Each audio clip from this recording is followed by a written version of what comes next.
चलो विद्यार्थी मित्रों बधाने जय श्री कृष्ण। હવે આપણે ત્રીજા ચેપ્ટરમાં થોડા આગળ જઈએ, બરાબર? તો પ્રશ્ન અને એના જવાબ એ લખેલા છે। તો પેલા પ્રશ્ન આવે છે પ્રશ્ન નંબર 9।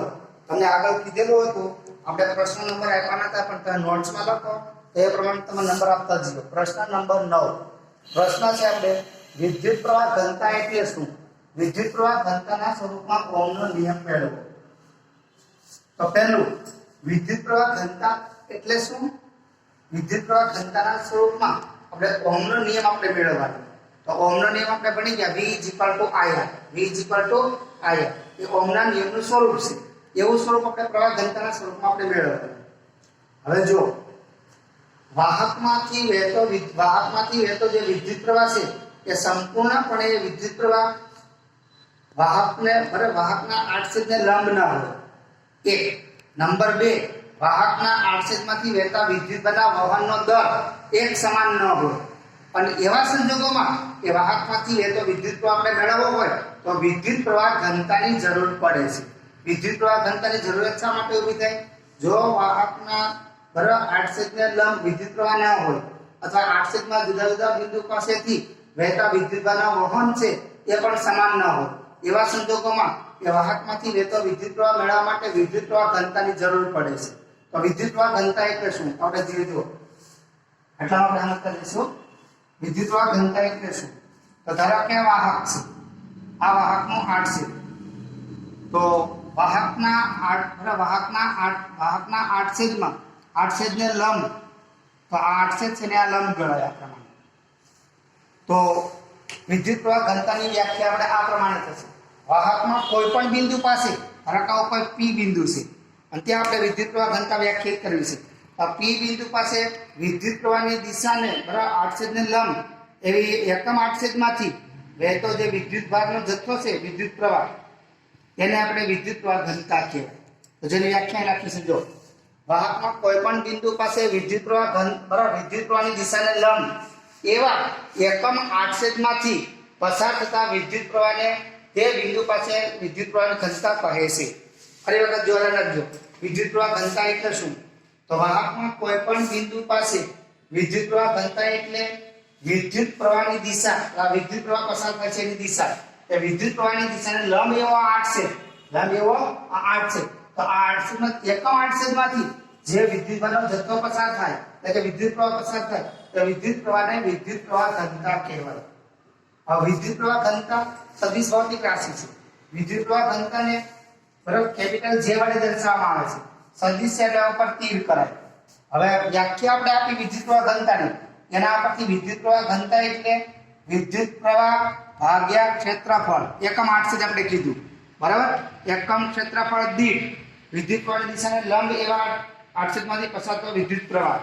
આ સૂત્ર આપણે સંકેતમાં લખવું હોય તો વિદ્યુત પ્રવાહને I વડે દર્શાવાય, ક્ષેત્રફળને A વડે, બરાબર? આથી વિદ્યુત પ્રવાહ I અદિશ ભૌતિક રાશિ છે પણ ક્ષેત્રફળ સદિશ છે, એટલે આપણે પ્રવાહ ઘનતાને સદિશના સ્વરૂપમાં આ પ્રમાણે લખી શકાય, J = I/સદિશ A। હવે સૂત્ર ઉપરથી વિદ્યુત પ્રવાહ ઘનતા, બરાબર? જો વિદ્યુત પ્રવાહ ઘનતા સદિશ છે તો સદિશ હોય તો મૂલ્યની દિશા બંને મળે। તો આપણે વિદ્યુત પ્રવાહ ઘનતાનું સૂત્ર મૂલ્ય આપણે આ પ્રમાણે લખી શકાય, J = I/A। અને દિશા દર્શાવવી હોય તો આ સૂત્ર ઉપરથી, તો ચલો આ સૂત્રમાં I તો અદિશ છે ને પોતાની દિશા ના હોય આ દિશની, એટલે આપણને પ્રવાહ ઘનતાને I ઉપરથી દિશા મળશે નહીં, બરાબર? તો ક્ષેત્રફળ સદિશ છે, આના પરથી આપણે કહી શકીએ વિદ્યુત પ્રવાહ ઘનતા છે એની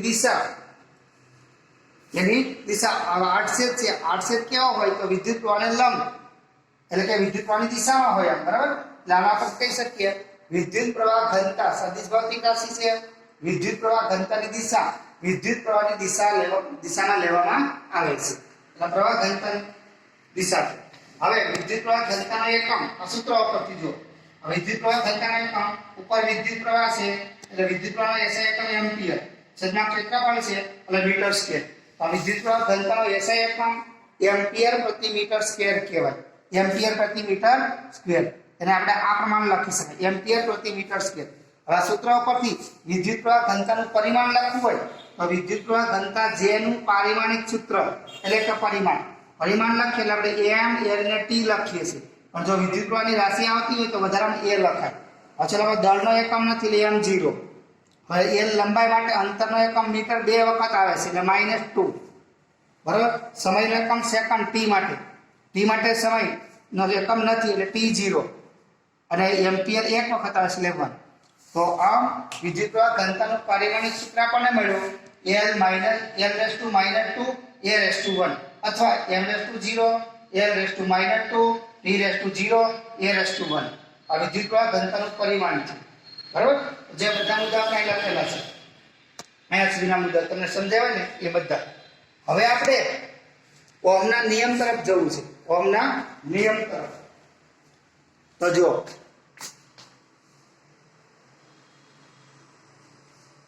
હવે આપણે પ્રવાહ ઘનતા વિશે માહિતી મેળવી. હવે પ્રવાહ ઘનતાના સ્વરૂપમાં આપણે ઓહમનો નિયમ જોઈએ. તો ચલો ઓહમના નિયમ પ્રમાણે V = IR થાય. V = IR. આને આપણે સમીકરણ નંબર 1 કહીએ. આ બધું અહીં લખેલું છે આમ તો. ઓહમના નિયમ પ્રમાણે વિદ્યુત પ્રવાહ ઘન બરાબર વિદ્યુત સ્થિતિમાનનો તફાવત V = IR. આ ઓહમનો નિયમ. હવે જો આપણે જે વાહકમાંથી વહેતો વિદ્યુત પ્રવાહ લીધો હોય એ વાહકની લંબાઈ l અને નિયમિત આડછેદનું ક્ષેત્રફળ a હોય અને એ વાહકમાં આપણે વાહક લીધો હોય જેની લંબાઈ l હોય એના આડછેદનું ક્ષેત્રફળ a હોય અને વાહકના બે છેડા વચ્ચે આપણે લાગુ પાડેલું સમાન વિદ્યુત ક્ષેત્ર E હોય તો આવા વાહકના બે છેડા વચ્ચેનો વિદ્યુત સ્થિતિમાનનો તફાવત બરાબર. તો વિદ્યુત સ્થિતિમાનનો તફાવત મળે છે આપણને V = E × L. હવે આ સૂત્ર છે કે આપણે બીજા ચેપ્ટરમાં ભણીશું ત્યારે આપણને ખબર પડશે. અથવા આપણે યાદ રાખીશું. બરાબર. બીજા ચેપ્ટરમાં વિદ્યુત સ્થિતિમાન અને કેપેસિટન્સ વિષયનું ચેપ્ટર છે એમાં તમને ડિટેલમાં ખબર પડશે. તો આપણે આનો અર્થ શું થયો l લંબાઈને a જેટલું નિયમિત આડછેદનું ક્ષેત્રફળ ધરાવતા વાહકમાં બરાબર સમાન વિદ્યુત ક્ષેત્ર E હોય તો એવા વાહકના બે છેડા વચ્ચેનો PD એટલે વિદ્યુત સ્થિતિમાનનો તફાવત V = E × L કહેવાય. બરાબર. આને કહીએ આપણે સમીકરણ નંબર 2. હવે આપણે આગળ ભણી ગયા છે વાહકનો અવરોધ તેની લંબાઈ અને આડછેદ ઉપર આધાર રાખે છે. તો વાહકનો અવરોધ R = ρl/A. આવું કાલે આપણે ભણી ગયા છે. બરાબર. લંબાઈના સમપ્રમાણમાં અને આડછેદમાં વ્યસ્ત પ્રમાણમાં. તો આને કહીએ આપણે પરિણામ નંબર 1, આને આપણે કહીએ પરિણામ નંબર 2 કીધું, આને કહીએ આપણે પરિણામ નંબર 3. હવે જો આ પરિણામ 1 માં બરાબર v ની જગ્યાએ આપણે E × L, R ની જગ્યાએ ρl/A લખી શકાય. તો આ હકીકત અહીં બતાવેલી છે. જો આ સમીકરણ નંબર 1 વાહકનો અવરોધ R સમીકરણ બરાબર આને સમીકરણ 1 સમીકરણ 2 અને સમીકરણ નંબર 3. હવે પરિણામ 1 માં આપણે સંદેશ પ્રમાણે v અને R ની કિંમત મૂકીએ તો આપણને v ની જગ્યાએ મળશે E × L, I યથાવત m ના m, R ની જગ્યાએ ρl/A. બંને બાજુથી l કેન્સલ થશે તો આપણને સૂત્ર મળ્યું E = ρ I/A. અને આપણે જાણીએ છીએ આગળ પ્રવાહ ઘનતાનું જોઈ ગયા. બરાબર. પ્રવાહ ઘનતા એટલે શું I/A. તો અહીંયા આપણે I/L છે એની જગ્યાએ પ્રવાહ ઘનતા J લખી શકાય. હવે આ સમીકરણમાં E અને J બંને સદિશ રાશિ છે એટલે સદિશના સ્વરૂપમાં આપણે લખવું હોય તો સદિશ E = ρ * સદિશ J વડે દર્શાવાય. બરાબર. હવે આપણે ભણી ગયા આગળ અવરોધકતાના વ્યસ્તને વાહકતા કહેવાય. વાહકતાને સિગ્મા વડે દર્શાવાય એટલે ρ = 1/σ લખાય. બરાબર. આ ρ છે એની જગ્યાએ આપણે 1/σ લખીએ તો 1/σ. તો સિગ્મા છે આ E સાથે ગુણાકારમાં આવશે તો આપણને સૂત્ર મળશે J = σ × સદિશ E. સદિશ J = σ × સદિશ E. બરાબર. આ સમીકરણ મળ્યું. આ સમીકરણને પ્રવાહ ઘનતા જેના સ્વરૂપમાં ઓહમનો નિયમ કહેવાય. ઓહમનો નિયમ કેમ? ચલો જો અહીં વિદ્યુત સ્થિતિમાન હતો તો પ્રવાહ ઘનતા, અહીંયા અવરોધ છે R બરાબર અવરોધ છે એની જગ્યાએ વાહકતા સિગ્મા છે, અહીંયા પ્રવાહ છે એની જગ્યાએ વિદ્યુત ક્ષેત્રની તીવ્રતા છે. એટલે ટૂંકમાં કહીએ તો ઓહમના નિયમના સ્વરૂપ જેવું જ આપણને મળે છે. અહીંયા 1/ρ એટલે અવરોધકતા આપણે કીધું એ પ્રમાણે આ ઓહમનો નિયમ થઈ ગયો. બરાબર. હવે વિદ્યાર્થી મિત્રો બધાને જય શ્રી કૃષ્ણ. બરાબર. હવે આપણે નવો પ્રશ્ન તરફ જઈએ.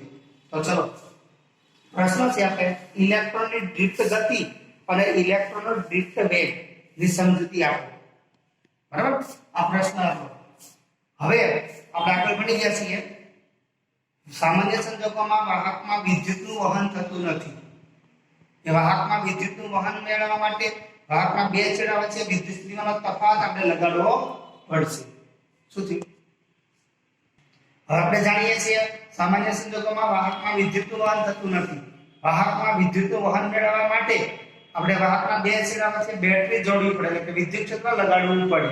એવું આપણે ભણી ગયા છીએ, બરાબર? તો હવે આપણે વાહકમાં વિદ્યુત ક્ષેત્ર લાગુ પાડેલું ન હોય ત્યારે વાહકની અંદર રહેલા ઇલેક્ટ્રોન છે, ઇલેક્ટ્રોન, બરાબર?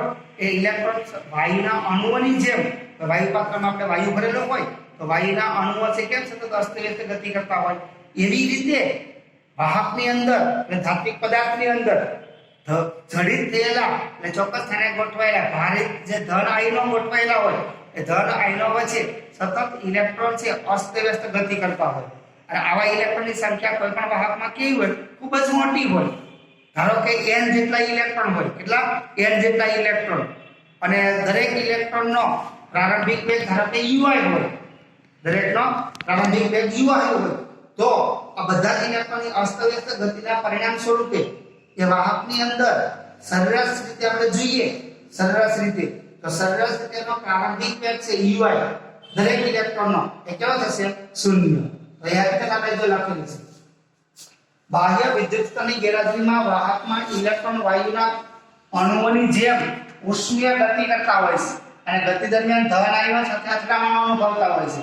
તેથી ઇલેક્ટ્રોનના વેગની દિશા સતત બદલાય છે, તેથી તે અસ્તવ્યસ્ત દિશામાં ગતિ કરે છે, જે આપણે આગળ ભણી ગયા છે, બરાબર? હવે જો બધા જ ઇલેક્ટ્રોનને ધ્યાનમાં લઈએ તો અસ્તવ્યસ્ત ગતિને લીધે તેમનો સરેરાશ વેગ કેવો થાય? 0 થશે. હવે જો આપણે કીધું પ્રમાણે જો ઇલેક્ટ્રોનની સંખ્યા n હોય કુલ, બરાબર? n હોય અને એમાંથી i માં ઇલેક્ટ્રોન, i એટલે 1 2 3 4 5 અપ ટુ n, બરાબર? i માં ઇલેક્ટ્રોનનો આપેલા સમયે વેગ આપણે ui લઈએ, ui. જેમ કે આ n ઇલેક્ટ્રોન છે, બધા ઇલેક્ટ્રોનની વાત કરવાની છે, આપણે એમાંથી i નો ઇલેક્ટ્રોન પસંદ કરીએ છીએ. તો i માં ઇલેક્ટ્રોનનો આપેલા સમયે પ્રારંભિક વેગ ui હોય તો એવા દરેક ઇલેક્ટ્રોનનો સરેરાશ વેગ, સરેરાશ પ્રારંભિક વેગ એ કેવો થાય? 0 થાય. હકીકતમાં આપણે આ પ્રમાણે લખી શકીએ. તો ચલો સરેરાશ એટલે સરવાળો આપણે કરીએ. જુદા આપેલા સમયગાળો હોય એમાં જુદા જુદા સમયે આપણે ઇલેક્ટ્રોન પ્રારંભિક વેગ મેળવી અને બધાનો સરવાળો કરીએ તો આ સરવાળો અને આપણે કુલ ઇલેક્ટ્રોનની સંખ્યા n વડે ભાગીએ પ્રત્યેક ઇલેક્ટ્રોન માટે આપણને મળશે વેગ કેવો છે? 0. જ્યાં i 1 2 3 up to n. હવે આવી રીતે દરેક અથડામણ દરમિયાન ઇલેક્ટ્રોનનો વેગ છે 0 થઈ જતો હોય અને આવી સ્થિતિમાં ઇલેક્ટ્રોન ગતિ કરતા હોય વાહકની અંદર ત્યારે ઇલેક્ટ્રોનનો ગતિપથ છે કેવો હોય એ આપણે આ આકૃતિમાં સળંગ રેખા, જે સળંગ રેખા છે એના વડે દર્શાવેલ છે. આ સળંગ રેખા AB વડે અહીંયાથી સ્ટાર્ટ કરી અને આ પ્રમાણે AB વડે દર્શાવેલ છે. હવે બરાબર, હવે આ વાહકના બે છેડા વચ્ચે આપણે વિદ્યુત ક્ષેત્ર લાગુ પાડીએ એટલે કે બેટરી જોડીએ તો હવે ઇલેક્ટ્રોન છે તેના આવી રીતે અસ્તવ્યસ્ત માર્ગે સળંગ માર્ગે દર્શાવેલ દિશામાં ગતિ કરતા હતા. હવે આપણે વિદ્યુત ક્ષેત્ર લગાડીએ એટલે વિદ્યુત ક્ષેત્રમાં વિદ્યુતભાર ઉપર એટલે કે ઇલેક્ટ્રોન ઉપર બળ લાગે, બરાબર? આ બળને કારણે ઇલેક્ટ્રોન છે એ પ્રવેગિત થાય છે, ઇલેક્ટ્રોન પ્રવેગિત થાય છે. એટલે કે ઇલેક્ટ્રોનનો પ્રવેગ કેટલો હોય તો ન્યૂટનની ગતિના નિયમ પ્રમાણે F બરાબર QE એના ઉપરથી આપણે પ્રવેગ મેળવી શકાય. તો ઇલેક્ટ્રોનનો પ્રવેગ આપણે જોઈએ. એટલે જો વાહકના બે છેડા વચ્ચે વિદ્યુત ક્ષેત્ર લગાડવામાં આવે તો ઇલેક્ટ્રોન પર વિદ્યુત ક્ષેત્રની વિરુદ્ધ દિશામાં બળ લાગતા ઇલેક્ટ્રોન પ્રવેગિત થાય છે અને આ ઇલેક્ટ્રોનનો પ્રવેગ માઇનસ છોટા મોટા E upon m જેટલો હોય. આને કહીએ પરિણામ નંબર 2. આ કેમ આવ્યું તો જો પ્રમાણે F બરાબર QE આપણું બળનું સૂત્ર ન્યૂટનની ગતિના બીજા નિયમ પ્રમાણે F બરાબર ma. Q એટલે વિદ્યુતભાર, ઇલેક્ટ્રોનનો વિદ્યુતભાર અને ઇલેક્ટ્રોન વિદ્યુતભારનું છે એટલે માઈનસ E લખાય. તો આમાંથી આપણે એને સૂત્રને કરતા બનાવો તો છોટા મોટા E upon m લખાય. હવે આને પ્રવેગ સદિશ છે એટલે સદિશના સ્વરૂપમાં લખો તો આ રીતે આ પ્રમાણ આપણને મળે. તો આ આપણને ઇલેક્ટ્રોનનો પ્રવેગ મળ્યો, બરાબર? હવે ફરીથી આપણે t સમયે i માં ઇલેક્ટ્રોનને ધ્યાનમાં લીધો હોય, બરાબર? તો છેલ્લી એની જે અથડામણ થઈ હોય, છેલ્લી અથડામણ, બરાબર? છેલ્લી અથડામણ t સમયે થઈ હોય એના પહેલાના સમયે એટલે કે પહેલા પણ એની આગળ અથડામણ થયેલી હશે. એટલે ટૂંકમાં આપણે કોઈ એક અથડામણ ધ્યાનમાં લઈએ એમના પહેલા પણ ઇલેક્ટ્રોન કંઈક આગળ અથડામણ અનુભવેલી હશે. તો એક જે અથડામણ થયેલી હોય એ અથડામણ બાદ આપણે જો થોડોક સમય લઈએ એ સમય માટે આપણે ઇલેક્ટ્રોનનો વેગ મેળવવો છે. તો જોઈજો અને છે ફરીવાર હવે ફરીથી t સમયે i માં ઇલેક્ટ્રોનને ધ્યાનમાં લેતા ઇલેક્ટ્રોનની છેલ્લી અથડામણ t સમય પહેલા ક્યારેક થયો હશે એ સમય આપણને ખબર ના હોય. આ અથડામણ બાદ ti જેટલો સમય પસાર થયો છે અને આ સમયગાળા દરમિયાન જો ઇલેક્ટ્રોનનો વેગ vi હોય તો હવે આપણે આ પ્રવેગ ગતિનું સૂત્ર છે. પ્રવેગ ગતિનું સૂત્ર બરાબર v u + at આ આપણું સૂત્ર. આ સમીકરણમાં આ i માં ઇલેક્ટ્રોન માટે આપણે ધ્યાનમાં લઈએ છીએ તો i માં ઇલેક્ટ્રોનનો અંતિમ વેગ, i માં ઇલેક્ટ્રોનનો પ્રારંભિક વેગ અને આ ઇલેક્ટ્રોનનો પ્રવેગ છે. અને એ માટે સમય આપણે કેટલો આપ્યો ti જેટલો. કેટલો? ti જેટલો. તો આને સદિશના સ્વરૂપમાં લખીએ તો આપણને આ પ્રમાણે મળશે. પણ આગળ આપણે કીધું એ પ્રમાણે બરાબર ઇલેક્ટ્રોનનો પ્રારંભિક વેગ તો હંમેશા કેવો હોય? શૂન્ય જ હોય. આની જગ્યાએ 0 મૂકીએ તો આપણને v આ સદિશ vi મળે સદિશ a ti. હવે એ એટલે પ્રવેગ. પ્રવેગ તો આપણે ઉપર જાણીએ છીએ છોટા મોટા e upon m એની કિંમત મૂકી દઈએ તો ઇલેક્ટ્રોન ti સમયમાં આપણને વેગ મળશે. તો જે લખેલું છે v u + at સમીકરણ પરથી vi 0 + આ એટલે 0 ના લખીએ તો આપણને સૂત્ર મળ્યું માઈનસ છોટા મોટા e upon m ti. જે m એ ઇલેક્ટ્રોનનું દળ છે. m એ ઇલેક્ટ્રોનનું દળ છે. હવે ઇલેક્ટ્રોન vi જેટલા વેગથી ગતિ કરતો હોય ત્યારે આકૃતિમાં એનો ગતિપથ આ તૂટક રેખા વડે જે સળંગ રેખા છે એની બાજુમાં આ તૂટક રેખા વડે દર્શાવેલા માર્ગે ઇલેક્ટ્રોન ગતિ કરતો હોય તો વિદ્યુત ક્ષેત્રની હાજરીમાં ઇલેક્ટ્રોનનો ગતિપથ કયો થયો? ab dash. કયો? ab dash. વિદ્યુત ક્ષેત્રની ગેરહાજરીમાં સળંગ રેખા ab, આ વિદ્યુત ક્ષેત્રની હાજરીમાં આ તૂટક રેખા ab ડેશ વડે દર્શાવેલા માર્ગે ઇલેક્ટ્રોન ગતિ કરતા હોય છે. તો હવે જુઓ ઇલેક્ટ્રોન ની અથડામણ એક સરખા સમયમાં ના થતી. એનો અર્થ શું થયો? પહેલી અથડામણ ઇલેક્ટ્રોન અનુભવે એટલા સમયમાં પછી બીજી અથડામણ અનુભવે એવું જરૂરી નથી. એટલે ઇલેક્ટ્રોનની અથડામણો છે એ અનિયમિત થતી હોય. એક સરખા સમયમાં બધી અથડામણો થતી શક્ય નથી થતી હોતી. બરાબર? એટલે આપણે જે સમયગાળો છે ti એ આપણે બે ક્રમિક અથડામણ માટેનો સમયગાળો લીધો. એક અથડામણ અનુભવે ત્યાર પછી બીજી અથડામણ અનુભવે એની વચ્ચેનો સમયગાળો હતો. આ સમયગાળા છે એ પણ સતત બદલાતા જવાના. તો એવી સ્થિતિમાં જો આપણે સમય છે ti એ આપણે ધ્યાનમાં લેવો હોય તો એ સમય પણ સરેરાશ સમય આપણે ધ્યાનમાં લેવો પડે. હવે સરેરાશ સમય એટલે શું? તો ચલો એને આપણે રિલેક્સેશન ટાઈમ કહેવાય. ટાઉ. Relaxation time tau. તો બે ક્રમિક અથડામણો માટેના સરેરાશ સમયગાળાને ટાઉ વડે દર્શાવવામાં આવે છે જેને રિલેક્સેશન ટાઈમ કહે છે. તો આ સમીકરણમાં આપણે સમય છે ti એના જગ્યાએ આપણે સરેરાશ સમય એટલે કે રિલેક્સેશન ટાઈમ ટાઉ લેવો પડે. તો જે આપણે બતાવ્યું છે vi વેગથી ગતિ કરતા ઇલેક્ટ્રોન બરાબર ક્ષેત્રની હાજરીમાં ગતિ કરતા ઇલેક્ટ્રોનનો ગતિપથ તૂટક રેખા ab ડેશ વડે દર્શાવે છે.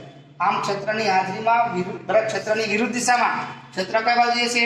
ડાબી બાજુએ. બરાબર? આમ જો આપણે ક્ષેત્ર જમણી બાજુએ છે ઇલેક્ટ્રોન ઘસડાઈને કઈ બાજુ? આમ ડાબી બાજુ તરફ ગતિ. ટૂંકમાં ક્ષેત્રની વિરુદ્ધ દિશામાં ઇલેક્ટ્રોન ઘસડાઈને bb ડેશ જેટલું વધારાનો અસરકારક સ્થાનાંતર કરે છે. એટલે કે વિદ્યુત ક્ષેત્રની વિરુદ્ધ દિશામાં ઇલેક્ટ્રોન ડ્રિફ્ટ થાય છે. ડ્રિફ્ટ એટલે ઘસડાવું. વિદ્યુત ક્ષેત્રની વિરુદ્ધ દિશામાં ઇલેક્ટ્રોન ઘસડાય છે. બરાબર? એ આપણે આકૃતિમાં bb ડેશ વડે દર્શાવેલ છે. હવે ઇલેક્ટ્રોનની અથડામણો નિયમિત સમયગાળામાં થતી નથી. તેથી બે ક્રમિક અથડામણ માટેનો સરેરાશ સમય છે એ સમયગાળો આપણે ધ્યાનમાં લેવો પડે. તો બે ક્રમિક અથડામણો માટેના સરેરાશ સમયગાળાને ટાઉ વડે દર્શાવે. એટલે કે vi એ ટાઉ સમયગાળામાં n ઇલેક્ટ્રોનનો ડ્રિફ્ટ વેગ vd આપણને આપે. તો આમ vd બરાબર આપણે લખીએ કે vd માટે આ જે ઇલેક્ટ્રોનનો વેગ છે vi એનું સરેરાશ છે. એ સરેરાશ આપણે ધ્યાનમાં લઈએ તો આપણે વેગ સૂત્ર મેળવેલું છે. બરાબર? અને સમય ti છે એટલે કે આપણે સરેરાશ સમય ટાઉ આપણે ધ્યાનમાં લેવો પડે ti ની જગ્યાએ. તો આમ ઋણ નિશાની એ આપણને ઇલેક્ટ્રોન છે એ વિદ્યુત ક્ષેત્ર છે એની વિરુદ્ધ દિશામાં ગતિ કરે છે. તેનો વેગ વિરુદ્ધ દિશામાં છે એવું આપણને આ સૂત્રમાં ઋણ નિશાની દર્શાવે છે.